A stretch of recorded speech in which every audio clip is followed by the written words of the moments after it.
a la entrevista y yo te preguntaba sobre ISIS y qué está pasando en el Medio Oriente. ¿Qué es ISIS? ¿Cómo apareció? ¿Cómo es la conexión con el Pentágono? ¿Cómo lo disfrazan? La conexión es absoluta con el Pentágono. Este ejército de liberación del Medio Oriente, del Irak y del Levante, que es la traducción de la sigla ISIS, es un grupo de mercenarios de Al-Qaeda que se presenta como yihadistas, como guerrilleros de supuesta confesión sunita. Irak es un país con mayoría sunita gobernada por un chiita, Nuri al-Maliki, primer ministro electo por primera vez en 2006 y por segunda vez en el 2010, que es en realidad un títere de los Estados Unidos. Venía ganando terreno la resistencia en pro de la reconstitución del Estado Nacional iraquí. O sea, un Estado que no tiene soberanía, que ha sido invadido por otro país y que no tiene fuerzas armadas en plena capacidad de ejercer sus poderes constitucionales, no es un Estado nacional. Irak es un país muy rico en petróleo, riquísimo en petróleo. Entonces, a Estados Unidos le interesa tener el control de los recursos naturales de todo el mundo y en particular en Irak el acceso al petróleo iraquí. Entonces exacerba los conflictos que son significativos porque tenemos la mayoría sunita, la minoría chiita de los islámicos y hay una minoría nacional que son los kurdos, y exacerba los conflictos entre todos a los efectos de profundizar esta segunda invasión. Estos mercenarios de ISIS que tomaron la ciudad de Mosul, con lo cual tomaron posesión de destilerías y de pozos petrolíferos, lo hacen para favorecer las apetencias de los Estados Unidos y simultáneamente cortan el suministro de petróleo a Siria. Y por otra parte, en toda esta situación se profundiza el enfrentamiento, la fragmentación de Irak, y en esa fragmentación el vicepresidente de Jorgito Arbusto, hijo, o sea, de George W. Bush Junior. La W ya era distinta del padre, por eso no se usaba el Junior. El vicepresidente de Jorgito Arbusto, Dick Cheney, dijo: qué cosa terrible en Irak, los pozos petrolíferos que se están desperdiciando. O sea, 1.000.000 de muertos que causó la invasión no le preocupa, le preocupa los pozos petrolíferos, y por eso invadieron en el 2003, por eso volvieron a invadir con estos yihadistas, y el pretexto de los yihadistas es utilizado para mandar fuerzas norteamericanas que van a traer la libertad al pobre país iraquí. Con libertadores así, viva la tiranía. ¿Y cómo conectás este problema del petróleo con los fondos buitres? Si en tu opinión hay alguna conexión. Indudablemente que hay conexiones, porque las fuerzas más importantes del capitalismo mundial son tráfico de armas, capital financiero, tráfico de drogas. Entonces las políticas de Estados Unidos, que intervienen descaradamente en todo el mundo y exacerban todos los conflictos para vender armas, también están movidos por fondos buitres cuyo objetivo es fortalecer a las posiciones más derechistas. Vos contabas hace un rato que Paul Singer, el dueño de uno de los fondos buitres, financió al Tea Party, el ala ultraderechista del Partido Republicano, que no podía ganar, pero que tiene una capacidad de lobby mucho mayor a lo que realmente es en términos de construcción política en los Estados Unidos. Y una de las inversiones que pueden hacer los fondos buitres es apuntar, inversiones a futuro, apuntar a desestabilizar un país, que se endeude, que quiebre ese país y comprar los bonos de esos países para luego hacerle acciones judiciales y cobrar lo más posible. Son la crema del capitalismo mundial, el núcleo de poder concentrado más importante del capitalismo mundial. Sí, inclusive es casual, es bastante llamativo, casual entre comillas, muy llamativo, que los fondos buitres aumenten la presión en el momento en que la Argentina se acerca al autoabastecimiento de petróleo y a la exportación de petróleo. La Argentina en 3 años puede estar autoabastecida de petróleo y exportando petróleo. Entonces, los dólares que entran a la Argentina por la exportación de petróleo se van a ir por los fondos buitres. Entonces vamos a ser siempre pobres. Si nosotros tenemos deuda externa, aunque exportemos mucho, vamos a ser siempre pobres. Porque lo que entra por exportación se va por deuda externa. En realidad la Argentina ha sido castigada por el sistema judicial estadounidense y por una parte del sistema financiero, porque la Argentina eligió un camino heterodoxo con la cuestión de la deuda externa. Vos fíjate, la deuda externa es algo que te imponen y que no quieren cobrar nunca, porque no es un mecanismo de ganancia solamente, es un mecanismo de someter a los países y los pueblos. Cuando Lula primero y Néstor Kirchner después le pagaron al Fondo Monetario Internacional, los del fondo no querían cobrar, porque quieren tener a los países sometidos a la necesidad del refinanciamiento. La Argentina eligió pagar la deuda y lo hizo reduciéndola fuertemente y nominando una parte de esa deuda en pesos, con lo cual es un castigo por el desendeudamiento, con lo cual concluyo que el problema no es económico, sino que es fundamentalmente político. El manejo de los fondos buitres es contra una política del gobierno nacional. Perfecto. Esto queda claro, inclusive la forma en que refinancian un nuevo aparato terrorista como es ISIS en Irak, etcétera. Estados Unidos está pagando mercenarios en el Medio Oriente, en Ucrania. Algunos son de las fuerzas especiales de los Estados Unidos, otros son del ejército israelí. Están más o menos identificados, ¿no?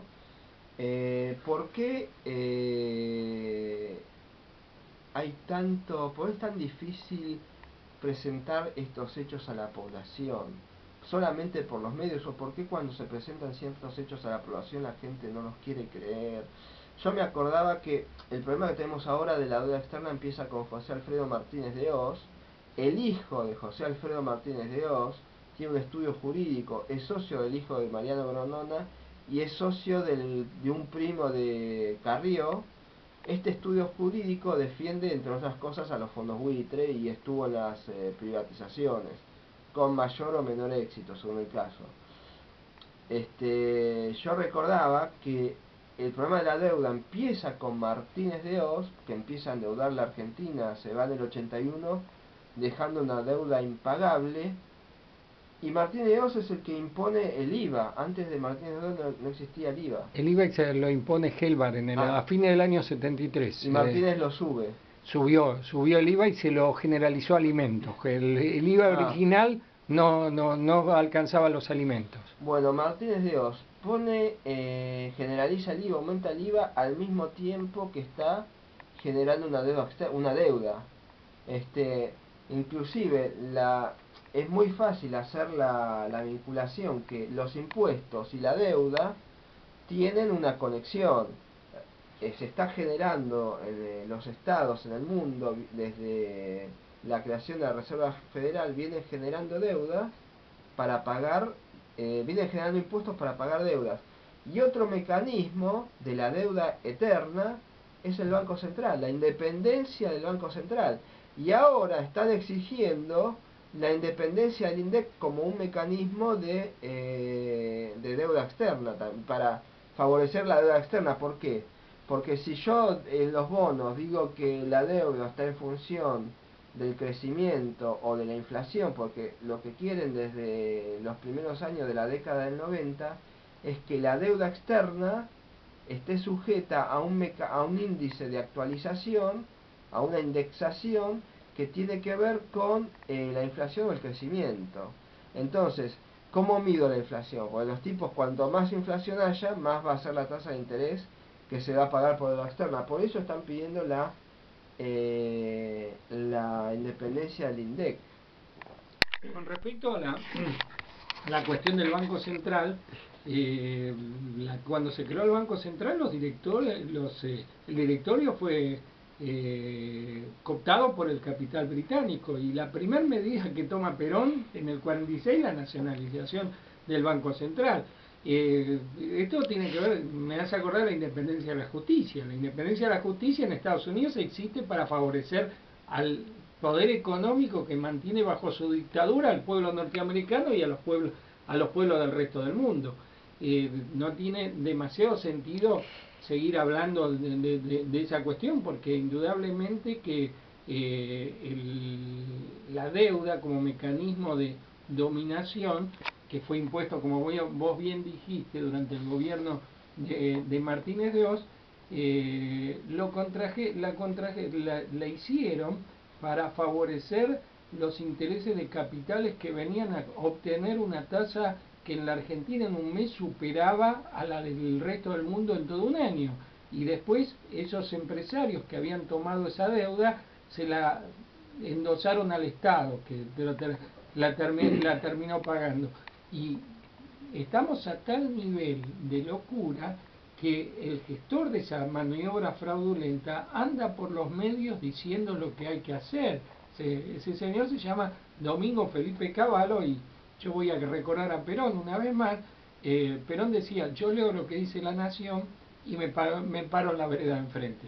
Uno, si es un argentino que vive de su trabajo, mira lo que dice Cavallo y tiene que ponerse automáticamente en contra. Y es poco. Debería haber una manifestación para insultar a Cavallo cada vez que aparece en un programa de televisión.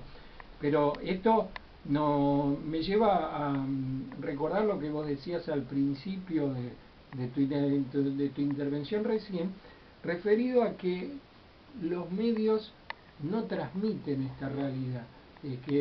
Hay un investigador brasileño muy importante, se llama Emir Sader, que dice que los medios de comunicación son el ejército de ocupación del imperialismo. Por eso se le llama a Estados Unidos la gran democracia del norte. Nunca hubo democracia en los Estados Unidos. La Constitución de 1776 prohíbe que el pueblo elija al presidente. Lo que elige el pueblo son electores. El sistema del colegio electoral que rigió en la Argentina hasta la reforma del 94 hacía que los estados del sur, que tenían muchos esclavos, tuvieran más electores, pero los negros recién tuvieron su libertad después de una guerra llevada adelante por el norte industrial, porque necesitaba un mercado, no porque les importasen los pobres negros esclavos, que en muchos sentidos estuvieron peor que una vez que estuvieron libres. Recién pudieron votar los negros en 1963, y pudieron votar cuando pueden votar, porque hay tantas manipulaciones en el sistema norteamericano que si vos vivís en un condado, te mandan a votar a otro condado que está a 200 kilómetros. En Estados Unidos se vota en día martes laborable, entonces ¿cómo miércoles te vas a tomar un micro, viajar 200 kilómetros en tu coche para ir a votar y también laburar? Entonces eso de que la gran democracia del norte es un viejo cuento del tipo de el poder judicial independiente, al servicio de esa dictadura, lo vuelvo a decir, de esa dictadura del poder económico contra el propio pueblo norteamericano. Fíjate que está terminando su mandato el presidente Obama sin haber concretado la única reforma de envergadura que prometió en su primer gobierno, que es la reforma del sistema de salud. Uno de los países más ricos del mundo, ya ha sido superado en producción de riqueza por China, pero hasta hace meses era el país con mayor riqueza del mundo, no tiene un sistema de salud que esté al alcance de toda la población. Tiene 30 millones de pobres viviendo en la calle.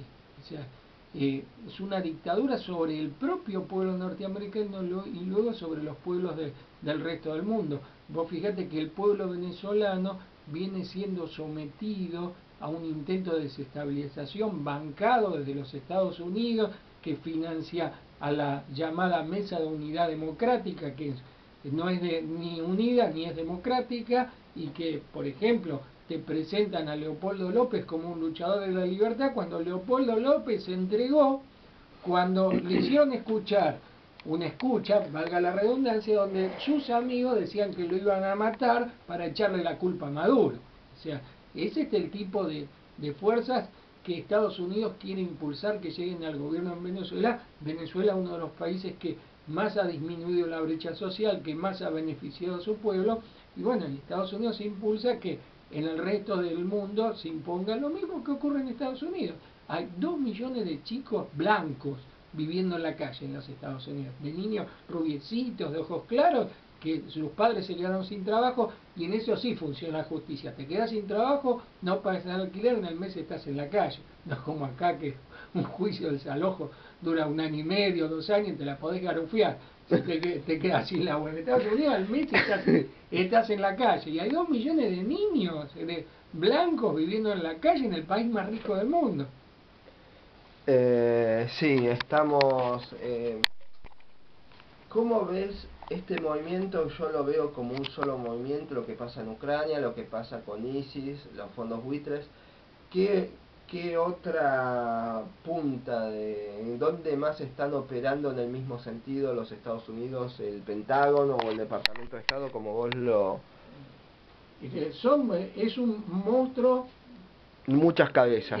Me estaba buscando polifacéfalo, me salió la expresión.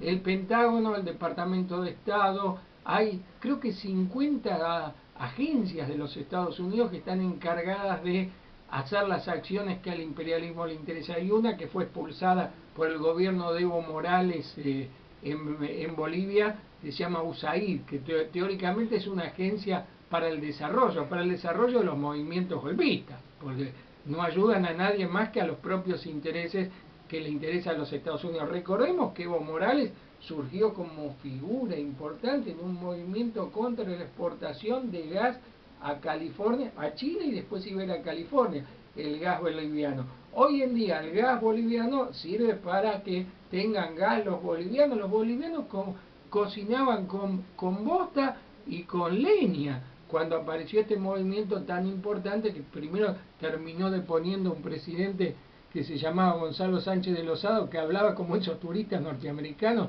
con la U, como si fuese un turista norteamericano, pero era boliviano, educado y ahora refugiado en los Estados Unidos, un criminal. Evo Morales ha pedido la extradición de ese asesino.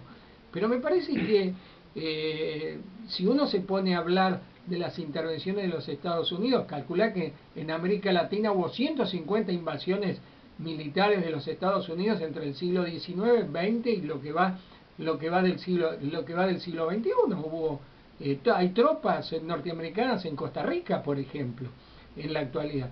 Creo que el país central, además de Venezuela, por todo lo que significa Venezuela en términos de articulación de un frente opositor a los Estados Unidos, gracias al petróleo venezolano se ha formado un frente de países que integran el ALPA, que integran Petrocaribe, que se han articulado bajo la CELAC y que le han quitado la hegemonía de la propia OEA, en su momento llamada Ministerio de Colonias por Fidel Castro, a los Estados Unidos. O sea, la CELAC es la OEA sin Estados Unidos y Canadá, y en la OEA no pueden imponer las cosas que quieren. Pero me parece que un país fundamental en este momento en América Latina, si ponemos a hablar de todo lo que hace Estados Unidos en el mundo, necesitamos varios programas. Pero un país fundamental es Colombia, que de hecho es relativamente un portaaviones gigante de los Estados Unidos, con bases militares, pero que dirimió sus elecciones hace 15 días, entre un mes y 15 días. La primera vuelta fue creo que en mayo, y el 15 de junio fue la segunda vuelta, y que desgraciadamente terminaron disputando la presidencia el actual presidente, que ha sido reelecto, Juan Manuel Santos, que fue ministro de Defensa de Álvaro Uribe Vélez, el más derechista de los ultraderechistas, el que a la derecha de él lo único que tiene es la pared, y que ya es senador por Venezuela. Ganó la primera vuelta el candidato de Uribe, que mira qué paradójico, cómo los medios naturalizan cosas ridículas. Se llama Centro Democrático la fuerza de Uribe. No tiene de centro nada y no tiene de democracia. Lo único que puede tener de centro es si juega algún picado y llega a tirar un centro. Pero nada más. después no hay ninguna cuestión de centro, y mucho menos democrático. Durante los 8 años de Uribe presidente en Colombia, hubo más desaparecidos que la Argentina en dictadura. Se descubrió una fosa común con 2.000 personas, casualidad, junto a una base militar norteamericana. Mira qué casualidad, cavaron cerca una fosa común con más de 2.000 personas asesinadas. Entonces hubo, en el momento en que dirimían la segunda vuelta, un gran debate dentro de la izquierda colombiana, porque algunos decían hay que avalar a Santos, hay que apoyar a Santos porque lo que viene con Zuluaga, que es Uribe, es mucho peor. En Colombia existe el vicepresidente y lo nombra el presidente, igual que en Venezuela. Entonces llegaba Zuluaga a la presidencia, nombraba vice a Uribe, y cuando te dabas cuenta Uribe otra vez era presidente en Colombia.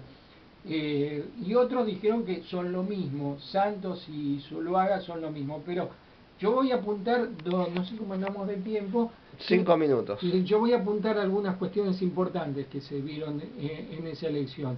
La primera es que yo había dicho en otro espacio radial que salgo todos los sábados, que hoy no. Decí tu página, tu revista digital y decí tu ahora, porque si no nos olvidamos, dale. No, eso lo de menos, porque en Redacción Popular entran más de 4.000 personas todos los días de todo el mundo, inclusive a nivel anecdótico te cuento que recibí una crítica por mi columna televisiva porque tenía un decorado por detrás que era de un programa de bailantas. Entonces, y esa crítica vino de un televidente tunecino, ¿no? Que me veía desde Redacción Popular y que vive en Túnez. Pero no me quiero desviar de la cuestión central.